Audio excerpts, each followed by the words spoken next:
Hi students, welcome to Ashoka online academy.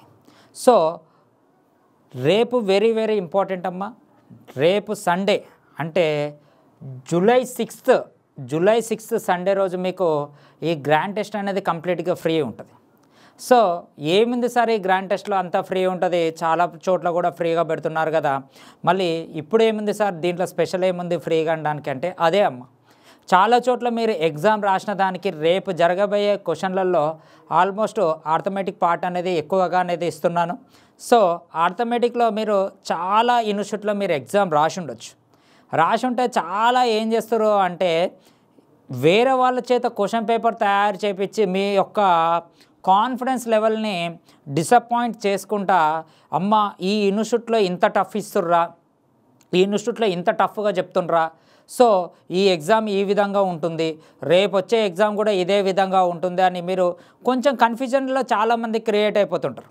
కానీ అది కంప్లీట్గా రాంగ్ అమ్మ. అసలు క్వశ్చన్ పేపర్ తయారు చేయాలి అంటే చాలా అసలు దానికి చాలా టాలెంట్ ఉండాలి. అంటే వీళ్ళు తయారు చేసింది రాంగ్ అని నేను అంటలేను, కానీ చాలా ఉంటుంది. మీరు రేపు ఎగ్జామ్ పేపర్ చాలా రోజుల నుంచి కొంతమంది ఎగ్జామ్స్ రాస్తూనే ఉంటారు. అంటే గవర్నమెంట్ ఎగ్జామ్స్ రాయొచ్చు, అక్కడ ఎగ్జామ్ రాయొచ్చు. మళ్ళీ మీరు ఇన్స్టిట్యూట్లో రాసే ఎగ్జామ్కి గవర్నమెంట్లో నిజంగా ఎగ్జామ్ రాసేదానికి ఎక్కడో డిఫరెన్స్ వస్తుంది. ఎందుకు వస్తుంది చాలామందికి తెలియదు. నేను చెప్తున్నాను కదమ్మా, ఒక క్వశ్చన్ని ఇప్పుడు 53 క్వశ్చన్ ఉంది, 53 క్వశ్చన్ కాడ ఆ క్వశ్చనే ఎందుకు వేస్తాడు, దానికి ఒక క్లారిటీ ఉండాలి, దానికి ఒక క్యాపబిలిటీ ఉండాలి, ఆ క్వశ్చన్ యొక్క పవర్ఫుల్ అయి ఉండాలి. రకరకాలుగా ఒక సైకాలజికల్గా ఇస్తారనమాట మనకి ఎగ్జామ్లో, రియల్ ఎగ్జామ్లో. కానీ మామూలుగా ఇన్స్టిట్యూట్లో జరిగేవి ఏంటి అంటే ఏది దొరికితే అది, ఏ బుక్లో దొరికితే ఆ బుక్, సరే ఏ బుక్లో అయినా ఇవ్వచ్చు, కానీ దానికి ఒక పర్ఫెక్ట్గా ఇవ్వాలన్నమాట. ఇప్పుడు 10th క్వశ్చన్ కాడ ఒక క్వశ్చన్ వచ్చింది అంటే దీనికి ఒక సైకాలజికల్గా ఒక రీజన్ ఉండాలి. అక్కడ ఆ స్టూడెంట్స్ యొక్క స్ట్రెస్నెస్ బట్టి, ఆ స్టూడెంట్స్ జరుగుతున్న విధానాన్ని బట్టి మనకి 10th క్వశ్చన్లో ఒక క్వశ్చన్, ఈ క్వశ్చన్కి మీనింగ్ ఎందుకు, ఆ 10th క్వశ్చన్ కాడనే ఎందుకు పడ్డది, ఇట్లా మనం రేపు రాయబోయే జూలై 6th రోజు 10 AM మనకి అశోక అకాడమీలో ఫ్రీగా క్లాస్ అనేది ఎగ్జామ్ అనేది ఉంటుంది. సో అందరూ అటెండ్ కాండి, ఆ క్వశ్చన్ పేపర్ని చూడండి ఒకసారి. ఈ క్వశ్చన్ పేపర్ అనేది ఎట్లా ఉంటుందంటే మ్యాక్సిమం మనకి ఎగ్జామ్ పేపర్లో ఏ విధంగా అయితే ఉంటాయో అవే క్వశ్చన్లు కదా, ప్యాటర్న్ అనమాట. రేపు జరగబోయే ప్యాటర్న్ ఏ విధంగా ఉంటుందో అదే విధంగా ఉంటుంది. అంటే ఆస్పాస్న కొంచెం అటు ఇటు ఖచ్చితంగా ఒక్కొక్క క్వశ్చన్, ఎప్పుడు కూడా సైకో క్వశ్చన్లు ఇవ్వద్దమ్మా. చాలామంది ఏం చేస్తారంటే కొన్ని ఇన్స్టిట్యూట్లో సైకో క్వశ్చన్లు ఇస్తూ ఉంటారు. సైకో క్వశ్చన్లు ఇవ్వద్దు. సైకో క్వశ్చన్లు ఎప్పుడు కూడా మెయిన్స్ ఎగ్జామ్స్లో రావు. సైకో క్వశ్చన్లు ఎప్పుడూ ఇయ్యడు ఎగ్జామ్స్లో. వాడు నేను ఎంతసేపు ఉన్నా కూసబెట్టే క్వశ్చన్లు ఇస్తాడు. అంటే పాదరసం లాంటి క్వశ్చన్లు ఇస్తాడు.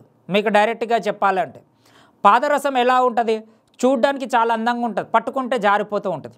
సేమ్ క్వశ్చన్స్ కూడా చూడ్డానికి ఏదో ఈజీగా ఉన్నట్టు అనిపిస్తుంటుంది, పట్టుకుంటుంటే దాని యొక్క కీ పాయింట్ దొరకదు, నిన్ను కూసబెడుతూ ఉంటుంది, నువ్వు వదలలేవు, అటు చెయ్యలేవు అనమాట. సో నేను ముందే చెప్తున్నా, ప్రతి క్వశ్చన్, ప్రతి ఈచ్ అండ్ ఎవ్రీ రేపు మీరు రాసే ఎగ్జాము బట్టి పట్టే వాళ్ళందరూ కూడా ఈ మెథడ్ వస్తే ఈ ఫార్ములా వేయాలి, ఈ మెథడ్ వస్తే ఇది చేయాలి, మెథడ్ 1, కాన్సెప్ట్ 1, కాన్సెప్ట్ 2, కాన్సెప్ట్ 3 అని నేర్చుకునేటోళ్ళు అందరూ కూడా రేపు రాసే ఎగ్జామ్లో మీకు ఒక ఖచ్చితమైన క్లారిటీ అనేది ఉంటుంది. సో నేను ముందు చెప్తున్నాను, ఎప్పుడు చెప్పినా అడ్వాన్స్డ్గా చెప్తాను. నేను లాస్ట్ ఇయర్ కూడా చెప్పిన ప్రిలిమ్స్లో మైనస్ మార్క్స్ ఉంటాయి మొత్తుకున్నా, ఎవ్వరూ వినలేదు దిల్షనార్ మొత్తంలో. ఫస్ట్ ఎగ్జామ్ మనమే పెట్టినామన్నమాట. ఇప్పుడు మళ్ళీ అదే చెప్తున్నాను, ప్యాటర్న్ చాలా డిఫరెంట్గా ఉంటుంది. మరీ మొత్తుకుంటున్నా, ప్యాటర్న్ చాలా డిఫరెంట్గా ఉంటుంది ఈసారి ఎస్ఐ కానిస్టేబుల్ యొక్క ప్యాటర్న్. సో ఒక్కసారి రండి, ఆ ప్యాటర్న్ చూడండి. మీరు ఇన్ని రోజులు నేర్చుకున్నది ఇప్పుడు నేర్చుకుంది రైటా రాంగా చూడండి. మీరు ఎటువంటి ఫీజ్ చేయాల్సిన అవసరము లేదు, ఎటువంటి రూల్స్ కండిషన్స్ లేవు, మీ యొక్క హాల్ టికెట్స్ మాకు ఇవ్వాల్సిన అవసరం లేదు, ఏవో కండిషన్లు పెడతారుగా మీ ఒక్కటి అవి ఇవి అన్ని, అటువంటి కండిషన్లు ఏమీ లేవు. మీరు ఖచ్చితంగా డెఫినెట్లీగా ఒక కొత్త అనుభూతి, అంటే ఎస్ ఇన్ని రోజులు నేను చదివింది వేరువా అనిపించేటట్టు ఉంటుంది. సార్ మళ్ళీ ఎందుకు మీరు ఈ ఎగ్జామ్ పెడుతున్నారు సార్, మళ్ళీ మీరు కూడా అన్ని ఇన్స్టిట్యూట్ల లాగానే ఎగ్జామ్ ఒకలాగా క్లాస్లో ఒకలాగా చెప్తా కాదమ్మా. నేను చెప్పేది డెఫినెట్లీగా నేను చెప్పేది ఒక చాప్టర్ ఏ విధంగా అయితే చెప్తానో ఆ చాప్టర్ ఏ విధంగా చెప్తానో ఆ చెప్పుడు విధానంలో మీకు ఏ లెక్కలు ఇచ్చినా 90% చేసేంత క్యాపబిలిటీ ఇస్తాను. ఆ మెథడ్స్ తోటి 90% ఎటువంటి మెథడ్ 1, మెథడ్ 2, మెథడ్ 3, ఈ మెథడ్ వస్తే ఈ ఫార్ములా వేయాలి, ఎక్స్ అనుకోనము, వై అనుకోనము, పీటీఆర్ బై 100లు, 110/100లు, రాసుల మొత్తం బై రాసుల సంఖ్య, ఇవన్నీ పనికి రావమ్మా. ఇదంతా ఒక నాన్ మ్యాథ్స్ స్టూడెంట్ని టార్గెట్ చేయడానికి వేసిన పెద్ద వెపన్ లాంటిది, అంటే ఒక పెద్ద ఎర్ర లాంటిది. సో మీరు ఖచ్చితంగా ఒక్కసారి అటెండ్ కండి రేపు ఒకసారి. ఎక్కడ మనకి దిల్షుఖ్నగర్లో metro pillar number 1544, metro pillar number 1544లో రాజధాని థియేటర్ కాంప్లెక్స్లో 2nd ఫ్లోర్లో ఉంటుంది. అశోక అకాడమీ ఉంటుంది. సో మనకి కంప్లీట్గా ఫ్రీ అనమాట. దీంట్లో 100 మార్క్స్ క్వశ్చన్ పేపర్ ఉంటుంది. ఎటువంటి ఛార్జెస్ కానీ ఏమీ కానీ ఉండవు.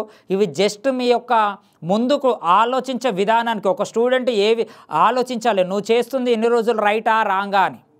సార్ క్వశ్చన్ పేపర్ అట్లనే ఇస్తారా, క్లాస్లో వేరే విధంగా చెప్తారు అంటే మీరు దీని యొక్క కీ, ఈ క్వశ్చన్ పేపర్ యొక్క కీ నేను సోమవారం రోజు అంటే 7th రోజైనా 8th రోజైనా మీకు యూట్యూబ్లో రిలీజ్ అయిపోతుంది. దాని యొక్క ప్యాటర్న్ ఏ విధంగా చెప్తారో చూడండి. అవే క్వశ్చన్లు, ఒకవేళ అవే క్వశ్చన్లు కనుక మీరు చదువుతున్న ఇన్స్టిట్యూట్లలో కానీ మీరు ఎక్కడైనా తీసుకున్న ఆన్లైన్లో కానీ ఈ విధంగా చెప్తారేమో చూడండి మళ్ళీ. ఇంకా అవునా కదా, అందరు అదే రాసులో మొత్తం బై అదే రాసులు వేస్తారు, పీటీఆర్ బై 100 వేస్తారు, సరే సంథింగ్ ఓకే. కానీ నేను ఈరోజు ఇచ్చే క్వశ్చన్లు, రేపు ఇచ్చే క్వశ్చన్లు మీకు ఇవే మీరు యూట్యూబ్లలో కానీ మీరు తీసుకున్న ఆన్లైన్లలో కానీ ఈ విధంగానే ఉన్నాయా లేవా చూడండి. ఉండొచ్చు, కొన్ని ఉండొచ్చు, కానీ కొన్ని మాత్రం ఉండదు. కానీ కొన్ని గొప్ప ఇన్స్టిట్యూట్లు ఉంటాయి, వాళ్ళని స్ట్రెంత్ను బట్టి మీరు క్యాలిక్యులేట్ చేస్తారు. చాలామంది అక్కడ స్ట్రెంత్ ఎక్కువ ఉండరని మీరు వెళ్తుంటారు. వాళ్ళ బుక్ పక్కన పెట్టుకోండి, మీరు వాళ్ళ బుక్ పక్కన పెట్టుకోండి. రేపు నేను చెప్పబోయే లైవ్ కానీ లేకపోతే ఆ వీడియో క్వశ్చన్లు పక్కకు పెట్టుకోండి.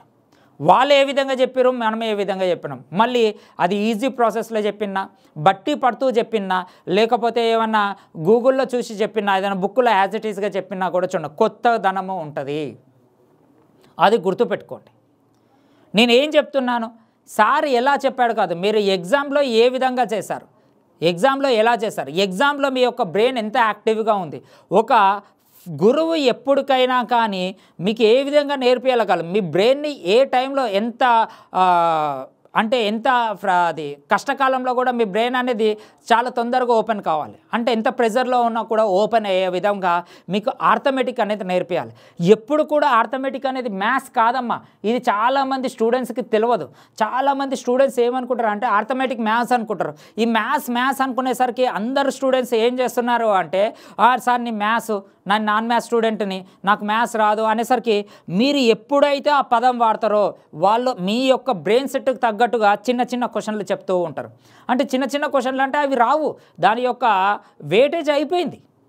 మనం చిన్నప్పుడు నోకియా ఫోన్ 1100 6600 వాడినట్టు దాని వెయిటేజ్ అయిపోయింది. ఆ కాలంలో అది గొప్ప. కానీ ఇప్పుడు ఈ కాలంలో అంత హ్యాండ్రాయిడ్ ఫోన్స్ చాలా ఇంకా డెప్త్గా వచ్చేసినాయి. ఈ కాలంలో అవి సూటబుల్ కావు నీకు ఇంకా. సో ఇప్పుడు క్వశ్చన్ పేపర్ చాలా అడ్వాన్స్డ్గా వచ్చేసినాయి. చిన్న చిన్న ఎగ్జామ్స్ కూడా భయంకరంగా ఇచ్చేస్తుండు. భయంకరంగా అంటే పెద్ద పెద్ద క్వశ్చన్స్ కాదు. అంటే మీరు అనుకోవచ్చు సార్ పెద్ద లెంత్, ఎప్పటికైనా పెద్ద లెంత్ క్వశ్చన్స్ ఇయ్యరమ్మా ఎగ్జామ్లో, అది గుర్తుపెట్టుకోండి. దాంట్లో ఉన్న పస తగ్గిపోతుంది. లెంతీకి ఇచ్చేసిండు అనుకో మీరు ఏమైపోతారు, స్కిప్ అయిపోతారు, డైరెక్ట్గా దాటేసి వెళ్ళిపోతారు. వాడికి క్వశ్చన్ పేపర్ తయారు చేసేటోడికి ఏముండాలి, ఆడు అక్కడ కూర్చోవాలి, ఆ క్వశ్చన్ మీద అట్లనే కూర్చుండిపోవాలి, టైం వేస్ట్ చేయాలి. సో అది క్వశ్చన్ పేపర్ తయారు చేసే విధానం. బయట వాళ్ళు అట్లా లేదు క్వశ్చన్ పేపరు, బాగా గుర్తుపెట్టుకోండి. అన్ని చిన్న చిన్న క్వశ్చన్లు ఇస్తేనేమో చిన్న చిన్న క్వశ్చన్లు ఇవ్వాలి, లేకపోతే భయంకరంగా పెద్దగా ఇవ్వాలి. మీరు అక్కడ పోయి ఎగ్జామ్ రాసి చాలా డిసప్పాయింట్ అయిపోతూ ఉంటారు. సో ఒక్కసారి మన దగ్గర రేపు ఎగ్జామ్ రాయండి 10 o'clockకి 10 AM రేపు జూలై 6కి 10 AM మనకి Ashoka academy metro pillar number 1544 రాజధాని కాంప్లెక్స్, రాజధాని థియేటర్ యొక్క కాంప్లెక్స్, దాంట్లో 2nd ఫ్లోర్లో ఉంటుంది. మీకు రోడ్డు మీద నుంచి మన యొక్క బోర్డు ఫ్లెక్సీ అనేది చాలా స్పష్టంగా కనపడుతుంది. ఒక్కసారి ఇంతగానం నేను మొత్తుకుంటుందో ఒక్కసారి ఆలోచించండి, బాగా ఆలోచించండి. మీరు ఆలోచించండి, ఒక్కసారి ఆలోచించండి. నేను చెప్తున్నా కదా, ఆ క్వశ్చన్ పేపర్ మీరు పోయి హాస్టల్లో ఉన్నా, లేకపోతే ఆ క్వశ్చన్ పేపర్ తీసుకుపోయి మీరు రూమ్లో ఉన్నా, మీ యొక్క పక్కన ఉన్న మీతో పాటు చదువుకున్న స్టూడెంట్స్ ఉంటారు కదా, వాళ్ళకి మీరు ఒకసారి కంపారిజన్ చేసుకోండి. వాళ్ళు రాసిన ఎగ్జామ్కి మనం రాసిన ఎగ్జామ్కి అంత సైకోయిజం క్వశ్చన్ పేపర్ తయారు చేస్తారు అక్కడ. మన సైకోయిజం క్వశ్చన్ పేపర్ కాదు, లాజికల్ క్వశ్చన్ పేపరు. గుర్తుపెట్టుకోండి, అది రేపు మీకు తెలుస్తుంది. ప్లీజ్ దయచేసి మీరు ఒకసారి మారండి. మీ యొక్క బ్రెయిన్ ఆలోచన, మీరు ఆలోచించే విధానం మారితే ఫ్యాకల్టీ యొక్క ఆలోచించే వాళ్ళు చెప్పే విధానం మారుతుంది. మీరు ఎప్పుడైతే ఆలోచించే విధానం మారదో వాళ్ళు చెప్పే విధానం కూడా మారదు. నేను మరీ చెప్తున్నాను, అర్థం చేసుకోండి. మీరు మారాలి. ఎప్పటికైనా ఓటర్లు మారితేనే రాజకీయ నాయకులు మారుతారు. ఓటర్లు మారకపోతే రాజకీయ నాయకులు కూడా అంతే ఉంటారు. సేమ్ స్టూడెంట్స్ యొక్క సైకాలజికల్గా మీరు మారకపోతే, మీ యొక్క బ్రెయిన్ సెట్ మారకపోతే ఫ్యాకల్టీలు కూడా మారరు. అదే ప్రొసీజర్ చెప్పుకుంటూ కూర్చుంటారు. ఇది చాలా చాలా చాలా చాలా డేంజర్ అయితే రేపు మీరు ఎగ్జామ్కి ఎవరిని ప్రశ్నించడానికి కుదరదు. రేపు మీరు ఎందుకు ఎగ్జామ్లో ఇది రాలేదు, ఇది చేయలేదు అని అడగడానికి ఎవ్వరికి అర్హత ఉండదు. మీరు వచ్చిర్రు, క్లాస్ విన్నారు, వెళ్ళిపోయారు. ఎగ్జామ్లో జాబ్ వచ్చేది రాంది నీ ఇష్టము. అందుకే చెప్తున్నా, ఇవి లేక జరిగే ఒకే ఒక్క అవకాశాలు వస్తాయి ఈ గవర్నమెంట్ జాబ్స్ అనేది. ఈ ఒక్క అవకాశాన్ని మీరు అడ్డిగుడ్డిగా సెలెక్ట్ చేసుకుంటే అది పాసిబుల్ అనేది కాదు. జాబ్ కొట్టడము అనేది మరీ చెప్తున్నా, మీ యొక్క స్టూడెంట్స్ యొక్క ఆలోచించే విధానం చేంజ్ కావాలి అర్థమెటిక్లో. ఎందుకు అంటే మీరు చేంజ్ అయితేనే కదా, మీరు ఎంత డెవలప్ అయితే ఆ ఫ్యాకల్టీలు కూడా అదే రేంజ్లో చెప్పడానికి ట్రై చేస్తారు. మీరు ఎంత డల్ ఉంటే వాళ్ళు చెప్పే క్వశ్చన్లు కూడా అదే విధంగా ఉంటాయి. నేను మరీ చెప్తున్నాను, అర్థం చేసుకోండి. ఓకేనా? రేపు ఎగ్జామ్లో తెలుస్తుంది. జూలై 6 సండే రోజు 10 AM మీకు ఎగ్జామ్ ఉంటుందమ్మా. ఎటువంటి ఛార్జెస్ అనేవి ఉండవు. Metro pillar number 1544 Ashoka academy రాజధాని థియేటర్ కాంప్లెక్స్లో ఉంటుంది. సో ఆలోచించండి, రండి. ఎవరికి ఫీజు అనేది లేదు, ఎటువంటి ఛార్జెస్ అనేవి లేవు, ఎటువంటి సబ్మిట్ చేయాల్సిన అవసరమో లేదు. ఒక్కసారి ఆలోచించండి. రేపు ఒక్కరోజు మీరు రండి. 10 AM స్టార్ట్ అవుతుంది మనకి క్వశ్చన్ పేపర్ అనేది మీకు ఇస్తాము. OMR షీట్ కూడా మేమే ఇస్తాము మీకు ఆ బబుల్స్ దిద్దడానికి. తర్వాత డెఫినెట్లీగా సార్ క్వశ్చన్ పేపర్ చాలా చాలా బాగుందని మీరే అంటారు. ఎటువంటి సైకో క్వశ్చన్ల లాగా అందరిలాగా ఇవ్వలేదు, గుర్తుపెట్టుకోండి. ఓకేనా? సో మీరు ఆలోచించే విధానం చేంజ్ కావాలి. నేను ఇప్పటి నుంచి ప్రతిరోజు యూట్యూబ్లో చెప్పేది ఇదే చెప్తాను. ఇది కాంట్రవర్సీ అయినా కూడా నాకు పెద్ద ప్రాబ్లం ఉండదు. ఎప్పుడైతే స్టూడెంట్స్ యొక్క ఆలోచన విధానం పెరుగుతుందో ఫ్యాకల్టీలు కూడా మారుతారు. ఫ్యాకల్టీ చెప్పే విధానం కూడా మారుతుంది. ఆ రాసుల మొత్తము బై రాసుల సంఖ్య, ఆ PTR by 100లు, ఇంకా A/B/A+B 1/A+1/B, ఇంకా ఈ రేషియో అంటే రాసుల అనుపాతము, విలోమపాతము, ద్వితీయ అనుపాతము, తృతీయ అనుపాతము, ఇవన్నీ తీసి పక్కకు పెట్టండి. ఇవి పనికి రావు. మరి చెప్తున్నా, M1 D1 T1 M2 D2 T2 ఇవన్నీ చిన్నప్పుడు 4వ తరగతి నవోదయ స్కూల్ ఎంట్రన్స్లో చెప్పే ప్రాబ్లమ్స్ ఇవన్నీ. అంటే ఈ మెథడ్స్ PTR by 100 అనేది నవోదయ స్కూల్లో ఎంట్రన్స్గా వాడతారు కదా, అప్పుడు వాడతారు. ఈ కాంపౌండ్ ఇంట్రెస్ట్ అంటే ఫార్ములాస్ వేస్తారు కదా, ఇది మొత్తము కూడా నవోదయ ఎంట్రన్స్ స్కూల్లో వాడతారు. ఈ M1 D1 T1 M2 D2 T2 ఇవి కూడా నవోదయ ఎంట్రన్స్లో వాడతారు. ఇంకా మీరు అవే వింటే మీరు దానికే ప్రిపేర్ అవుతున్నట్టు, నవోదయ స్కూల్ ఎంట్రన్స్లకే ప్రిపేర్ అవుతున్నట్టు. గుర్తుపెట్టుకోండి, లెక్క చాలా డిఫరెంట్గా ఉంటుంది. 1 మార్క్ క్వశ్చన్ 1 మార్క్ లాగానే ఉంటుంది. అది మెయిన్స్ ఎగ్జామ్లో కూడా దాని యొక్క క్యాపబిలిటీ అంతే ఉంటుంది. ఎప్పుడైనా సరే మెయిన్స్లో అంటే గవర్నమెంట్ పెట్టే ఎగ్జామ్లో మనకు 5 మార్కుల క్వశ్చన్ పేపర్ ఇయ్యరు, 10 మార్కుల థియరం ఇయ్యరు, లేకపోతే 20 మార్కుల థియరమ్స్ ఇయ్యరు, 2 మార్కుల క్వశ్చన్ ఇయ్యరు, 1 మార్క్ క్వశ్చన్. చిన్నప్పుడు మనం 10th క్లాస్ రాసేటప్పుడు 10th క్లాస్ మాస్టర్ రాసేటప్పుడు 85 మార్కులకు 70 మార్కులకు సంథింగ్ క్వశ్చన్ ఉంటుంది. మిగతా 30 మార్కులకు దేనికో బిట్ బ్యాంక్ ఉంటుంది. ఆ బిట్ అనేది 1 మార్క్ ఉంటుంది. అదే ఉంటుంది ఎప్పుడు కూడా. మన ఫైనల్ ఎగ్జామ్లో కూడా 1 మార్క్ క్వశ్చన్ 1 మార్క్ లాగా ఉంటుంది. ప్రతి క్వశ్చన్లో ఒక లాజిక్ ఉంటుంది. ఆ లాజిక్ని పట్టుకున్నవా ఆ 1 మార్క్ క్వశ్చన్ లాగానే ఉంటుంది అది. కానీ మీరు ఆ లాజిక్ పట్టుకోకుండా వ్యసనం బానిసలాగా అయిపోయారు. మెథడ్స్కి బానిస అయిపోయారు, కాన్సెప్ట్కి బానిస అయిపోయారు, ఫార్ములాస్కి బానిస అయిపోయారు. మొత్తం మెథడ్స్ ఫార్ములాస్ ఈ బానిస అయితే మీరు క్రాక్ చేయలేరు. గుర్తుపెట్టుకోండి. సార్ జాబ్ వచ్చిన వాళ్ళంతా డిఫరెంట్ మెంటాలిటీ, వాళ్ళు వేరే విధంగా చదివారు, అందుకే వాళ్ళకి జాబ్స్ వస్తాయి. మీరు ఎప్పుడు చూసినా ఎగ్జామ్లో అదే 200కి 30, అదే 200కి 70, అదే 200కి 90, ఎప్పుడు చూసినా ఈ 90 దాటదు. ఎన్ని ఎగ్జామ్లు చూసినా 90 దాటదు. ఎందుకు దాటదు? మీరు 100 ఎగ్జామ్లు రాయండి దిల్షనార్లో, ఆ మెట్ల మీద కూర్చొని ఈడ కూర్చొని 100 ఎగ్జామ్లు రాయండి, 200 ఎగ్జామ్లు రాయండి, 300 ఎగ్జామ్లు రాయండి, కానీ నీకు 90 మార్కులు ఎందుకు వస్తున్నాయి? ఎప్పుడు వాళ్ళు ఎన్ని ఎగ్జామ్లు పెట్టినా నువ్వు చదివే విధానం చేంజ్ చేస్తలేవు, నువ్వు చేసే మెథడ్స్ చేంజ్ చేస్తలేవు. అదే మెథడు, అదే ఫార్ములా, అదే PTR/100, అదే రాసుల మొత్తం బై రాసుల సంఖ్య, అవే వేస్తే నీకు మార్కులు ఎట్లా వస్తాయి? ఏ విధంగా వస్తాయి? వాళ్ళు చెప్పేది అలాగే ఉంది, నువ్వు చేసేది అలాగే ఉంది, నీ మార్కులు ఏడొస్తాయి? గుర్తుపెట్టుకోండి, మరీ గుర్తుపెట్టుకోండి. ఎప్పుడు కూడా అడ్వాన్స్డ్గా ఉండాలి. మీరు పొద్దున్న లేస్తే ఆ బుక్కులు ఈ బుక్కులు కాదు, ఫస్ట్ న్యూస్ పేపర్ చదవాలి. పొద్దున్న లేవగానే ఒక 2 hours న్యూస్ పేపర్ చదవాలి. అది చదవకుండా నెలకు వెయ్యి ఆ మ్యాగజైన్లు ఈ మ్యాగజైన్లు తెచ్చితే మీకు ఏడొస్తుంది? జాబులు పోవాలి, అవి కొనుక్కోవాలి, ఇవి కొనుక్కోవాలి, ఏడొస్తుంది? ఎప్పటికైనా నీకు నువ్వే ప్రిపేర్ కావాలి, నీకు నువ్వే ఒక మెథడ్స్ క్రియేట్ చేసుకోవాలి. అది GS అయినా కానీ, ఆర్థమెటిక్ అయినా కానీ, రీజనింగ్ అయినా కానీ, ప్యూర్ మ్యాథ్స్లో మాత్రమే ఫార్ములాస్ వాడాలి. మిగతాది ఏది కూడా ఫార్ములాస్ వాడొద్దు. నీకు క్లియర్గా నోటిఫికేషన్లో ఇచ్చిండు, నోటిఫికేషన్లో ఏమని ఇచ్చిండు? ఆర్థమెటిక్, రీజనింగ్, ప్యూర్ మ్యాథ్స్ అని ఇచ్చిండు, కానీ 3 కలిపి మ్యాథ్స్ అని ఇవ్వలేదు. కానీ స్టూడెంట్స్ మీరు 3 కలిపి మ్యాథ్స్ అనుకుంటారు.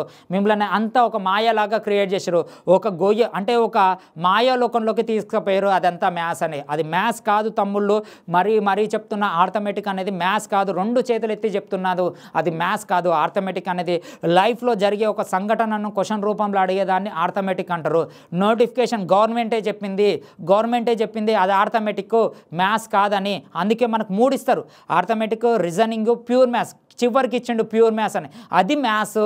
దాంట్లో ఉంటాయి లాగార్థమ్స్ ఉంటాయి, థీరమ్స్ ఉంటాయి, ట్రిగ్నామెంట్రీ ఉంటుంది, జామెంట్రీ ఉంటుంది, కోజామెంట్రీ ఉంటాయి, మ్యాట్రిక్స్ ఉంటాయి, బీజగణితము ఉంటుంది, తర్వాత ఏది వైశాల్యాలు ఉంటాయి, ఘన పరిమాణాలు ఉంటాయి, నెంబర్ సిస్టమ్ ఉంటుంది, ఫ్రాక్షన్స్ ఉంటాయి, డిసిమల్స్ ఉంటాయి, తర్వాత సింప్లిఫికేషన్ ఉంటుంది. అది మ్యాథ్స్. ఇది మ్యాథ్స్ కాదు, ఆర్థమెటిక్. నీ యొక్క బ్రెయిన్ యొక్క శక్తిని, క్యాపబిలిటీని తెలుసుకోవడానికి పెట్టే ఎగ్జామే ఆర్థమెటిక్, రీజనింగ్. గుర్తుపెట్టుకోండి మిత్రులారా, గుర్తుపెట్టుకోండి స్టూడెంట్స్. మీరు యొక్క ఆ మాయాలోకంలో నుంచి బయటికి రండి. ఆర్థమెటిక్ అంటే మ్యాథ్స్ కాదు. నీ లైఫ్లో జరిగే ఒక సంఘటనను క్వశ్చన్ రూపంలో అడిగేదాన్ని ఆర్థమెటిక్ అంటారు. వాటి యొక్క ఇంట్రడక్షన్ చూడొచ్చండి. అన్నీ కూడా నీ జీవితంలో జరిగేవి, లాభ నష్టాలు, simple interest, compound interest, time and distance, boards, trains, తర్వాత మనకి వయసులు, ఇవన్నీ నీ జీవితంలో జరిగేవి. ఇవన్నిటికీ నేను మిమ్మల్ని మోటివేట్ చేసుకుంటా. అది మ్యాథ్స్ కాదు అని బయటికి తీసుకురావడానికి నా యొక్క ప్రయత్నం. సో ఆ ప్రయత్నము నెక్స్ట్ సండే నుంచి స్టార్ట్ అవుతుంది. దయచేసి ఈ ఎగ్జామ్కి అటెండ్ కండి. దాని యొక్క వాల్యూ అనేది మీకు అర్థమవుతుంది. సో అందరూ వస్తారని అనుకుంటున్నాను. అందరికీ ఆల్ ది బెస్ట్ అమ్మ. థ్యాంక్ యూ అమ్మ, thank you very much. Next Sunday రోజు మనకి 6కి 10 AM మెట్రో పిల్లర్ నెంబర్ 1544 రాజధాని థియేటర్ కాంప్లెక్స్, అశోక అకాడమీ మీకు మెయిన్ రోడ్ నుంచి కనపడుతుంది. సో అందరూ రండి, ఎవ్వరికి ఎటువంటి ఛార్జెస్ అనేవి ఉండవు. తర్వాత మీ నిర్ణయం మీది. ఓకేనమ్మా. అందరికీ thank you very much. All the best of luck.